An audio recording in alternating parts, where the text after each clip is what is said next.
Sônia, então, seja bem-vinda à nossa casa nessa noite. É um prazer tê-la aqui conosco. Você pode começar o teu evangelho a partir de agora. Tá bem, muito obrigada. Obrigada por essa oportunidade. Boa noite a todos, né? Que estejamos todos unidos no amor de Jesus para a reflexão da noite de hoje. Estamos às vésperas da comemoração de mais um Natal. Há 25 anos, Jesus nasceu, e nós estaremos no dia 25, comemorando mais um nascimento de Jesus e compreendendo que Jesus só nasce no nosso coração quando nós estamos prontos para que este momento aconteça, né? O próximo slide, Nai. Vamos ver se eu vou conseguir passar aqui para ti. Se você não conseguir, eu vou dando continuidade. Ó, aqui para mim ele aparece, não sei se para ti aparece. Não, mas pode deixar, eu tenho ele aqui. Tá bom. Então, o nascimento de Jesus, a gente comemora há 2025 anos, né? Jesus nasceu na cidade de Belém, na Cisjordânia, e também nesta mesma data, 25 de dezembro, a gente comemora o Natal, né?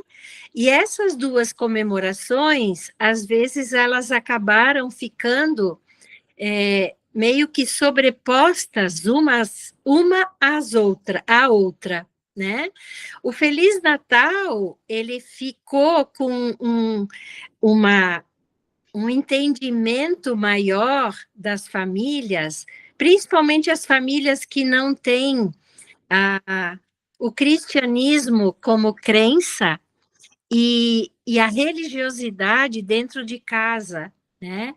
Mas o Natal, ele traz uma sensibilidade muito grande para toda a humanidade, mesmo aqueles que não são cristãos, né? E essa sensibilidade, ela vem pelo momento que a gente vivencia, pelas confraternizações, as famílias reúnem os familiares, as pessoas saem de um lugar para outro para visitar a família, os amigos, né? E é nessa vibração maior de entendimento e de confraternização que as falanges de espíritos superiores, elas estão com mais facilidade para adentrar a essa camada vibratória que emana no nosso planeta Terra, né? Essa camada vibratória, ela é uma junção de pessoas que pensam positivo, pessoas que pensam negativo, pessoas que estão felizes, pessoas que estão muito tristes, né? Nós não podemos deixar de mensurar e de falar, mensurando, inclusive, o que as guerras que existem no nosso planeta, elas acabam trazendo, contribuindo para uma vibração muito ruim. Anteontem eu assisti na Casa do Caminho uma palestra muito interessante sobre a nossa consciência, onde é que mora, onde é que se estabelece a nossa consciência no ser reencarnado, né? Um ser como nós, que estamos num corpo físico, né?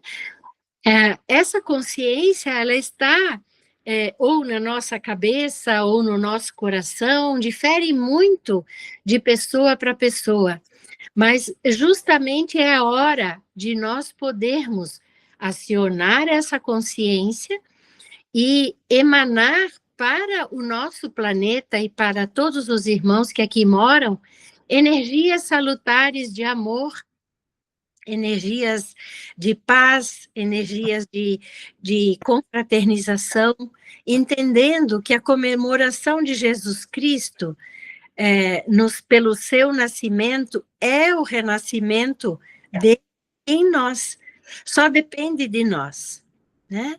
Então, o próximo slide, ele vai ser elucidativo nesse sentido, né? Eu vou ler para vocês, que diz assim, Casimiro Cunha, no livro Relicário da Luz, numa antologia mediúnica do Natal, ele diz, mas escuta, não te esqueças, na doce revelação, que Jesus deve nascer no altar do teu coração. E é esse coração que precisa estar justamente vibrando numa faixa vibratória de elevação de sentimentos, elevação de relacionamento, né? A possibilidade de haver o perdão, a possibilidade de haver a reconciliação, né? E a palestra da noite de hoje, ela está baseada numa mensagem de Chico Xavier que consta na Fraternal Web Rádio, tá? Inclusive, tem o link aqui para quem quiser entrar e se certificar dessa informação, né? E Chico Xavier fala nessa mensagem, sempre me fiz esta pergunta, onde será que Jesus nasceu? Né? E ele finalmente conseguiu obter uma resposta. Nós já vamos ver adiante o que Chico Xavier quer dizer com isso, né? E, por exemplo, olhando para a vida de Maria Madalena, ou Maria de Magdala, né? Que ela teve uma vida, digamos assim, como muitos de nós, uma vida que estava justamente estruturada nos prazeres, numa vida mais mundana, numa vida com muito luxo, né? Com muito contato com os próprios romanos, e ela, ouvindo comentários do que Jesus trazia nos seus ensinamentos, ela entendeu que ela estava com o coração sequioso, o coração dela estava em desalento, e ela sentia fome de amor. E foi justamente na casa do Simão Pedro que Jesus estava reunido com os apóstolos, e ela pôde, então, estar com Jesus e dizer para ele, o quanto ela tinha sede de amor, né? E Jesus ouviu ela e ele disse, sim, a tua sede é real. Esse diálogo, ele é muito lindo e consta no livro Boa Nova. E aí Jesus foi falando para ela, o mundo viciou todas as fontes de redenção e é imprescindível compreenda em que suas sendas a virtude tem que marchar por uma porta estreita, né? E a gente sabe que a vida pela porta larga, né, que traz o significado que é aquela vida que está sendo vivida no planeta com os prazeres, com os lazeres, com o descomprometimento do nosso próprio espírito e do espírito daqueles que formam nossa família, nossas relações. E continua Jesus dizendo para ela, geralmente um homem deseja ser bom como os outros, ou honesto como os demais, olvidando que o caminho onde todos passam é de fácil acesso e de marcha sem edificações, né? Jesus quis dizer, então, que nós muitas vezes nos espelhamos no outro, né? E muitas vezes esse outro ainda ele transita pela porta larga. E que essa marcha, ela é de fácil acesso, né? Só que ela é uma marcha que não tem edificações. E Jesus, continuando, diz para Maria Madalena: a virtude no mundo foi transformada em porta larga da conveniência própria, aquilo que é conveniente para nós, né? E nós não temos ainda, e nem na época que Jesus estava trazendo os ensinos para a humanidade, e Maria de Magdala teve essa possibilidade, né, de ter esse contato lindo com Jesus, de entender que nós aqui precisamos entender que a virtude, ela é uma grande conquista, porque nós ainda somos imperfeitos, né? Voltando Jesus a falar com a Maria Madalena, ele disse: o homem, generalizando toda a raça humana, encontra meios de vivenciar suas virtudes, divergindo do entendimento consciente da porta estreita, né? Que é justamente a porta estreita que vai fazer com que nós consigamos fazer a reformulação interior, para que nós, vivendo num planeta material, nós tenhamos a absoluta vontade e desejo de trabalhar na reforma íntima, né? E ele continua dizendo: o mundo material nos disponibiliza alguns lazeres e prazeres que se distanciam do ideal, que é o caminho, a verdade e a vida, né? Então, para quem quiser se aprofundar nesse diálogo de Maria de Magdala, procure no Boa Nova, no capítulo de Maria de Magdala. Então, Chico Xavier, ele fica, inclusive, se perguntando e pesquisando, né? Quando foi que Jesus nasceu no coração de Francisco de Assis, né? Francisco de Assis nasceu no ano de 1181, numa família abastada. O pai dele era comerciante de tecidos e eles tinham muitos recursos financeiros. E ainda jovem, Francisco levava uma vida como muitos jovens levam, como nós, talvez, na nossa juventude, levamos também. E ele estava também sedento de amor. Quando um dia Francisco passou por um templo que estava em ruínas, e contemplando uma imagem de Jesus que ali existia, ele escutou do próprio Jesus: Francisco, restaura minha casa decadente. E Francisco, dominado por aquela voz tão envolvente, aquela voz tão nítida e profunda, ele se sentiu acolhido por Jesus e ele disse: eu vou reconstruir esta igreja, entendendo que era o templo de pedras que estava justamente em decadência. E Jesus falou para ele de novo: restaura a prática religiosa, passa você a ensinar os ensinamentos evangélicos, porque a paz, ela está dentro de cada um dos homens, mas não numa suntuosidade de uma edificação. E foi aí que Francisco de Assis justamente encontrou Jesus, dentro aonde? Do coração dele.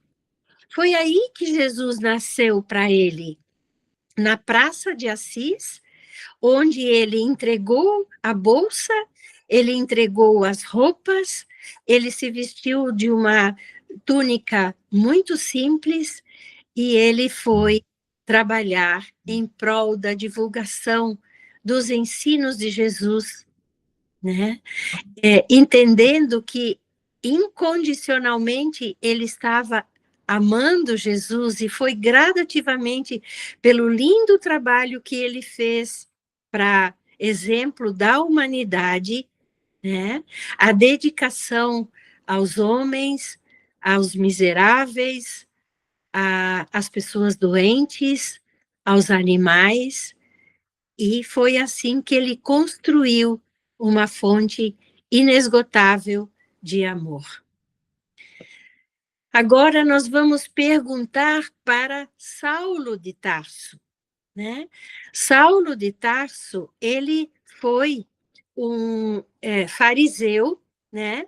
E ele teve como preceptor o rabino Gamaliel, e ele aprendeu as escrituras de Moisés.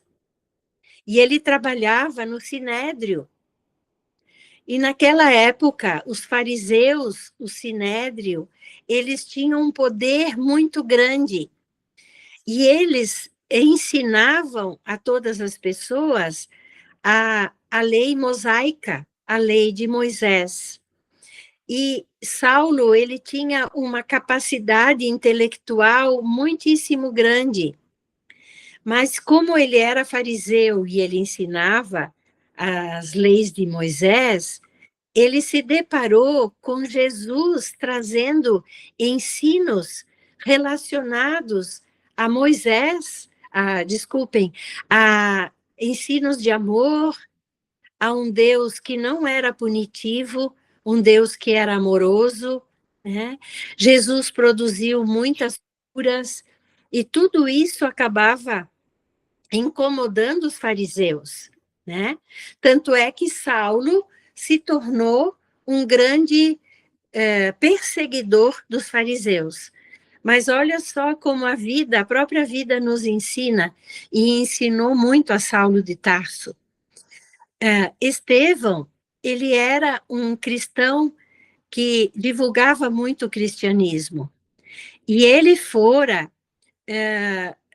justamente tão perseguido, e que ele acabou sendo morto por apedrejamento até a morte, por uma determinação do Saulo de Tarso. Só que Saulo não sabia que Estevão, ele era irmão da noiva de Saulo, que se chamava Abigail. E Abigail foi convidada por Saulo para assistir o apedrejamento, né, do irmão. Então, imagina que cena horripilante que Abigail viu. E quando aconteceu a morte do Estevão, e para que a gente tenha essa história muitíssimas vezes mais desenvolvida, nós precisamos ler o livro Paulo e Estevão. É um livro belíssimo, eu recomendo muito a leitura, é uma psicografia de Chico Xavier, né? E aí, voltando à cena, o que aconteceu com o noivado do Saulo e da Abigail? O Saulo disse: eu não tenho mais condições de ficar com você, porque eu acabei matando por minhas determinações o teu irmão. E ele se afastou de Abigail. E Abigail, com toda aquela tristeza, porque ela amava Saulo, e a morte do irmão, a Abigail se transformou numa divulgadora do cristianismo, e ela, infelizmente, adoeceu, ela teve tuberculose e morreu. E quando ela estava prestes a desencarnar, Saulo esteve com ela, e eles ainda tiveram esse último encontro. Depois disso, Saulo de Tarso, ele passou por uma fase muitíssimo difícil, e ele acirrou muitíssimo as perseguições aos cristãos, né? Até quando ele pediu licença para o Sinédrio, e ele foi até Damasco, a cidade onde estava acolhendo um grupo enorme de cristãos, né? Inclusive Simão Pedro E lá, nesta comunhão dos cristãos, estava Ananias, né? E Ananias, ele era muito respeitado pelo Sinédrio e passou a ser respeitado pelos cristãos. E quando Saulo de Tarso estava às portas de Damasco, ele sofreu uma tempestade de areia, junto com 3 soldados romanos que estavam com ele, e eles viram e testemunharam isso, que uma luz gigantesca veio do céu, e Saulo ficou cego. E Saulo ouviu uma voz, né? E a voz era Jesus. E Jesus disse: Eu sou Jesus, a quem tu estás perseguindo. Mas por que você me persegue?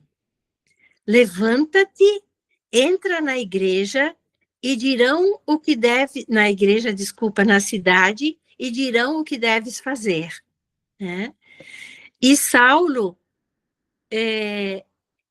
entrou assim, ficou muito, muito doente, adoecido mesmo, tanto é que passou 3 dias lá onde estavam os cristãos reunidos, e Ananias foi conversando com ele, Ananias foi buscando a melhoria do estado físico e emocional dele, até que Saulo conseguiu gradativamente recuperar a visão, e ele teve a conscientização de que realmente ele estava cometendo um absurdo.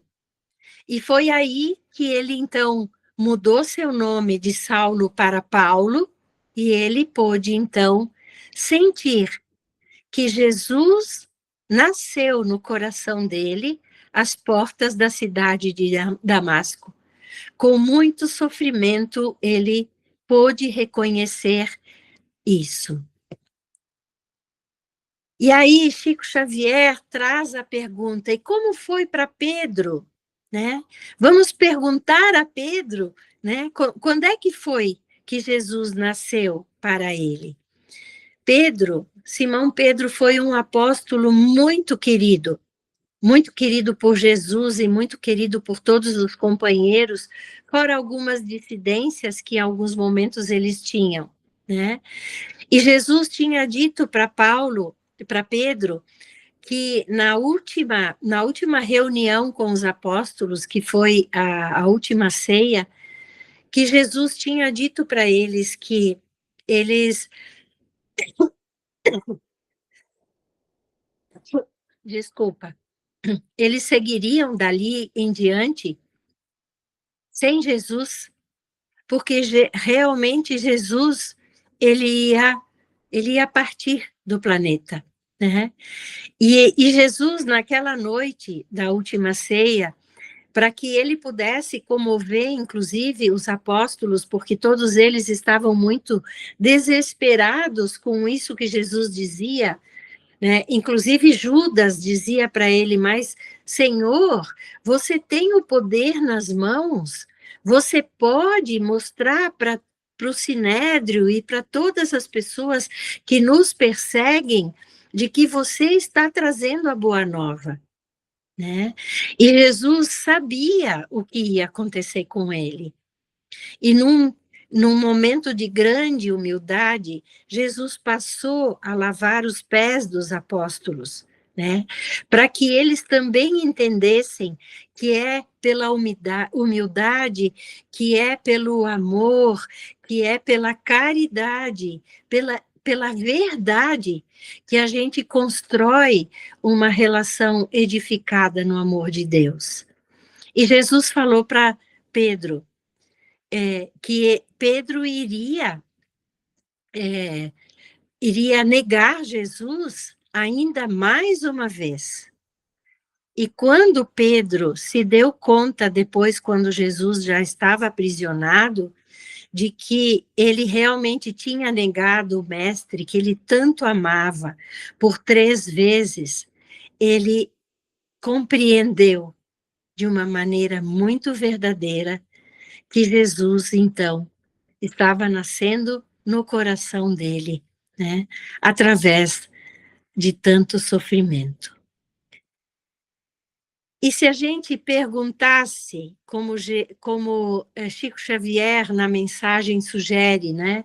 E se nós perguntássemos para Maria de Nazaré quando foi que Jesus nasceu?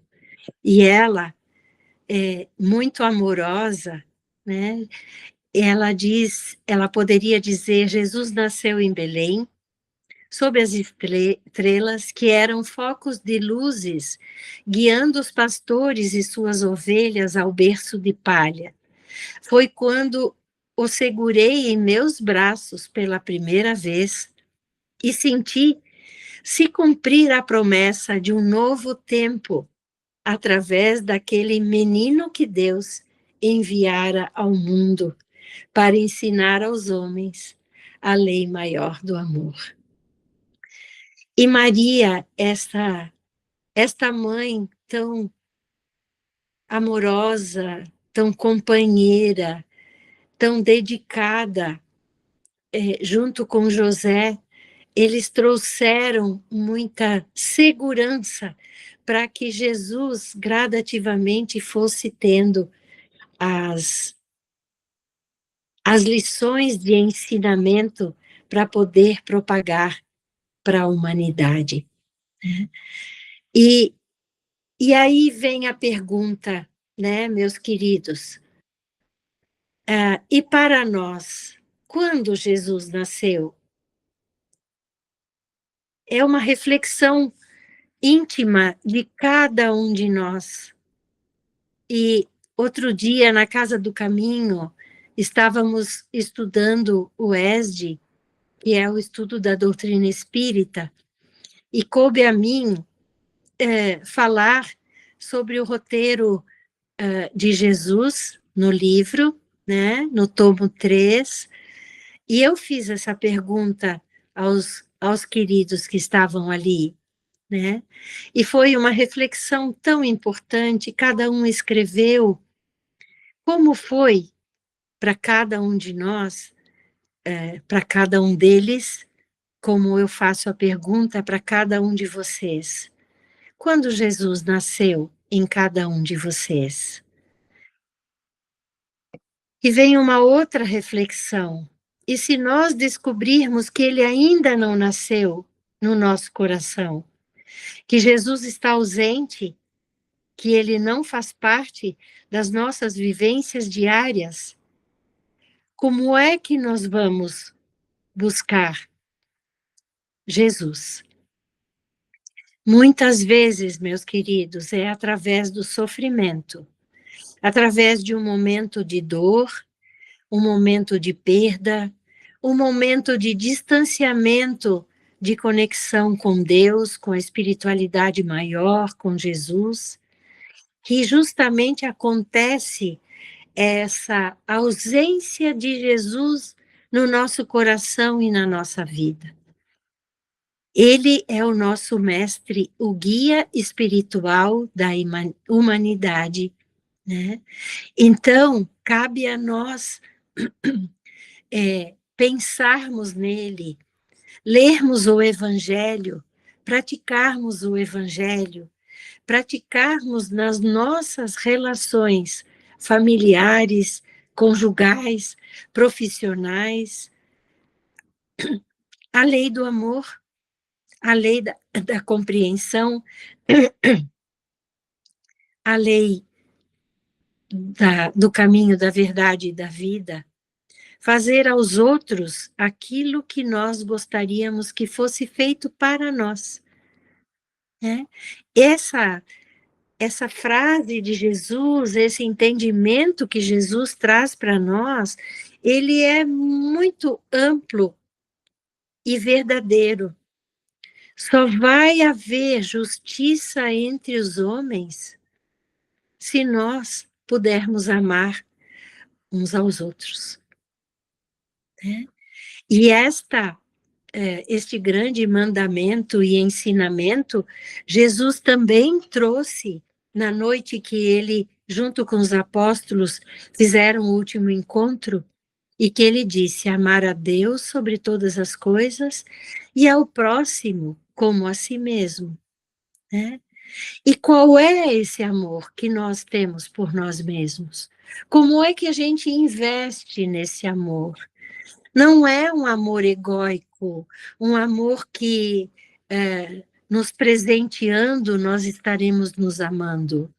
Não. Este é um amor de reforma íntima.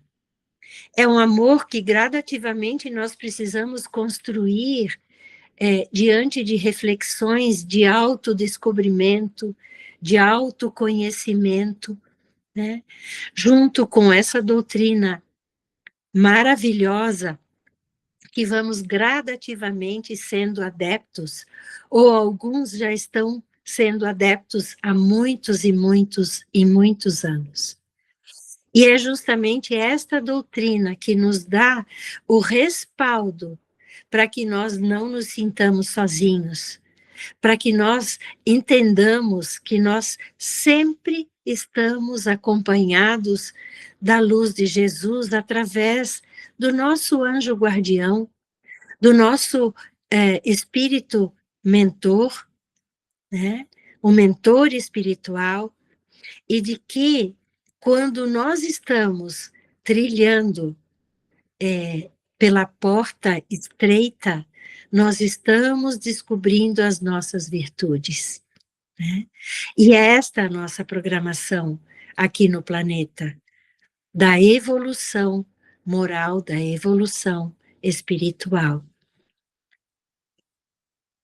Então, nós precisamos compreender o quanto que o nosso espírito ele precisa deste alimento espiritual, para que estejamos sempre nos convidando e convidando a todos aqueles que nos rodeiam, para que juntos possamos vibrar, para que possamos reformular a nossa imperfeição. E não vai ser de uma hora para outra.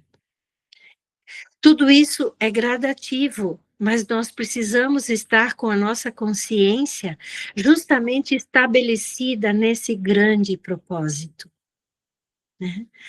E aí, no final, né, Chico Xavier, ele faz um desejo muito grande para todos nós da humanidade, dizendo que Jesus nasça em nossos corações e que seja sempre Natal em nossas vidas, para que nunca nos falte a esperança e a alegria cristã. E ele nos deseja, então, na mensagem, Feliz Natal. É justamente neste momento de congraçamento que as festas de Natal nos propiciam, que nós tenhamos a consciência de elevar o nosso pensamento a Deus, agradecendo por esta grande oportunidade da reencarnação, agradecendo pela família que nós constituímos ou que nós estamos ainda inseridos, né? A família extensa, os avós, os tios, os primos, os parentes, e que, através da doutrina espírita, nós sabemos que as famílias, elas são justamente planejadas por Deus e por nós, no período em que estamos como espíritos, na espiritualidade, para que, junto às pessoas que a gente ainda não conseguiu amar, em encarnações passadas, que nesta atual possa justamente florescer o amor, a compreensão, o respeito mútuo, a amorosidade e todos aqueles sentimentos benéficos que nós desejamos tanto receber, que enquanto nós não recebermos, nós possamos doar. Todos somos carentes de respeito, nós somos carentes de amor, nós somos carentes de compreensão. E por que que a gente precisa esperar do outro aquilo que nós, por tudo que a doutrina espírita nos traz de estrutura emocional e espiritual, nos ensina que fora da caridade não há salvação. E que este convite de sermos caridosos e estarmos expressando amor sem esperar primeiro que este amor venha do outro, seja para nós um estímulo de nós podermos ajudar a quem precisa, não só materialmente, mas sim moralmente, espiritualmente e emocionalmente. Eu agradeço muito a oportunidade de estar com vocês e que todos nós possamos sentir a cada dia Jesus no nosso coração. Muito obrigada e que assim seja.